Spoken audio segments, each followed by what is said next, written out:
Hi there, it's Joy here from Crochet Road, just with another quick tutorial showing you how to create a neat edge on the side of the project, especially when you have half double crochet stitches as your rows, or mixed stitches like this cluster, which is alternating with half double crochet in this case, and again here a couple of rows of half double crochet and your cluster row.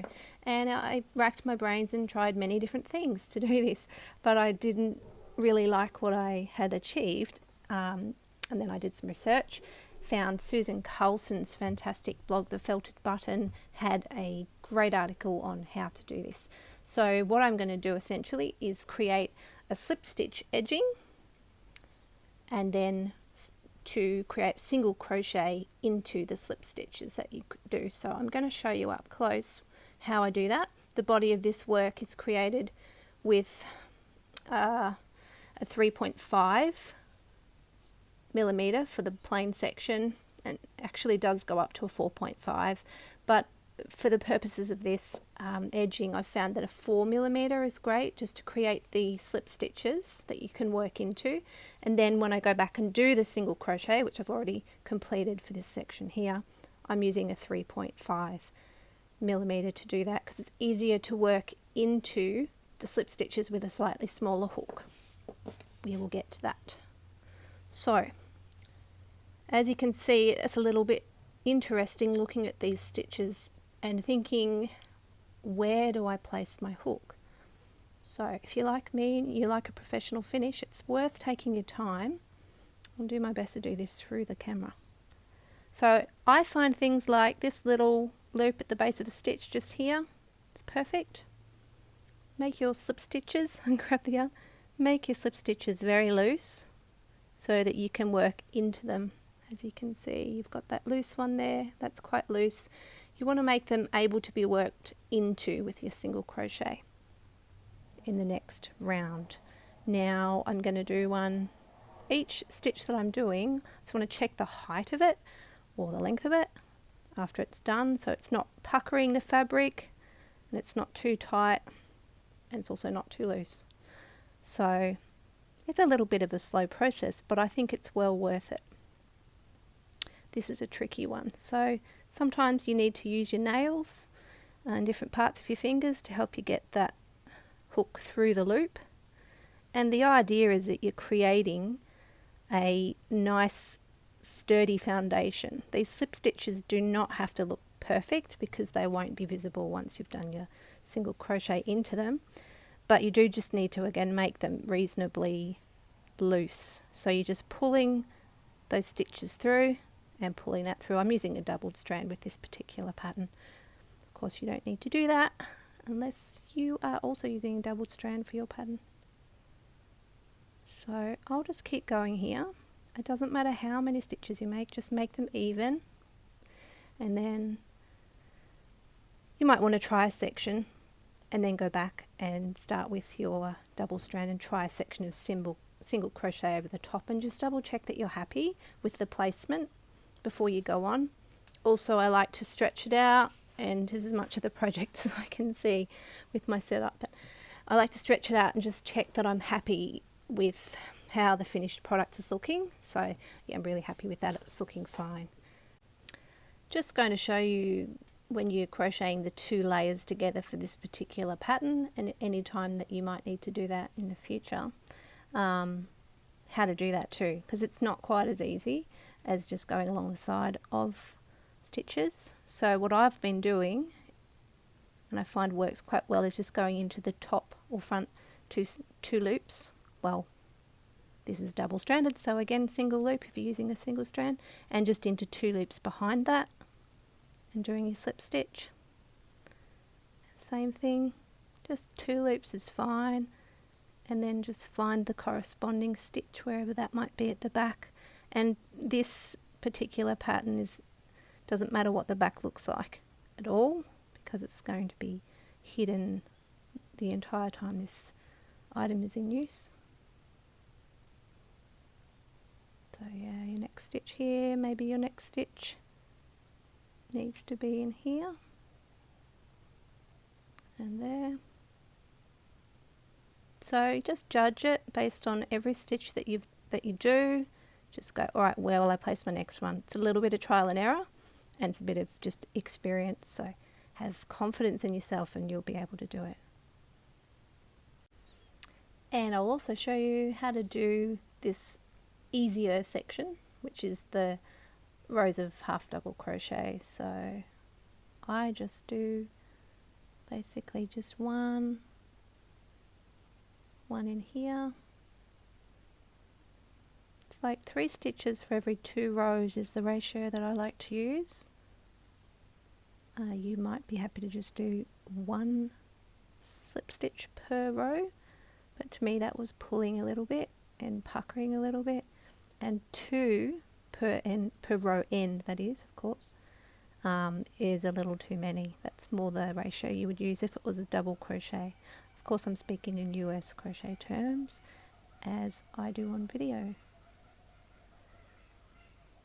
So you can see, I hope, where I'm placing the hook.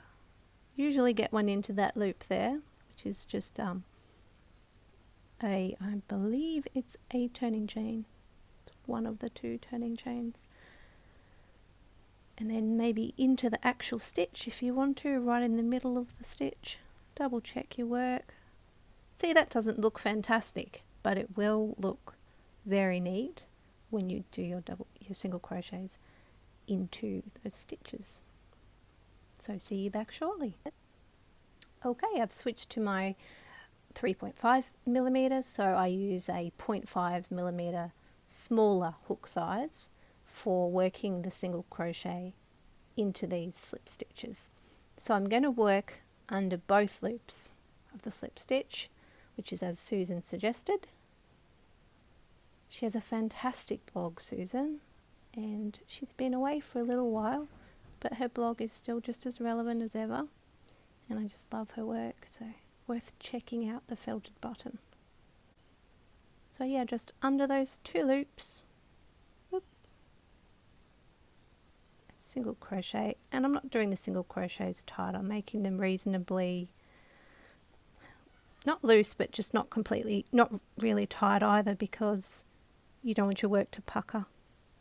So again, periodically checking it, that it's laying flat and that you're happy with the finish. That's one of the pockets of the end. Always making sure with this pattern that it's sitting straight. You pin them in place, but then sometimes as you're crocheting they can move. So do make sure as you're going into the 2 layers that your pockets are being crocheted in place nice and neatly. I'll just show you this little last section that I've done when I made the slip stitches in along this side here. I've made them a little bit too large, so see how there's a gap between those 2 stitches. I'd probably put an extra one in there. So just keep an eye on your work, decide whether you need to put 2 single crochet into the 1 slip stitch anywhere, and then once you've done that, put it down again, make sure that the edge is straight and that you haven't added too many stitches and made a little bump in your work, because sometimes it's better to have them stretched out a little bit and not add the extra stitch. So just worth taking your time. This is something you do. I've dropped one of those strands. Something you do when you have time to just relax and do it. This sort of not a race with this one. So let's just have a look at that. And it's personal choice. That is where the extra one is there. It's not too bad. I think it would be fine without it, to be honest. But I will block this once I'm done, and that will help. I don't really want gaps in the side either, so I think that's going to be better to just leave it with the 3 stitches over the 2 spaces, the 2 slip stitches, 3 single crochet in that space. I think looks a little bit better. So I will continue and see you at the end. Before I do that, I'll just mention again, the way that I've been doing this is just by having the hook and the shaft of the hook itself flat, and then the actual head of the hook on its side like this, so it's not grabbing anything, and just smoothly sliding the shaft of the hook up through those 2 loops. So it's a very different action to our usual down and through and single crochet. It's quite unusual, so you might want to fiddle with the angle that you're working. I'm just working this way because I'm working on the floor. It's not an ideal setup, but one day I'll actually have a tripod and that will be great. Okay, I'll see you back here soon. Just working the slip stitch up to the very point of your work, and then of course you can work all the way along this edge and then start your single crochet round. I used a separate strand so I could do this videoing more quickly for you, but you can work the slip stitch round all the way around and then start your single crochet round again all the way around.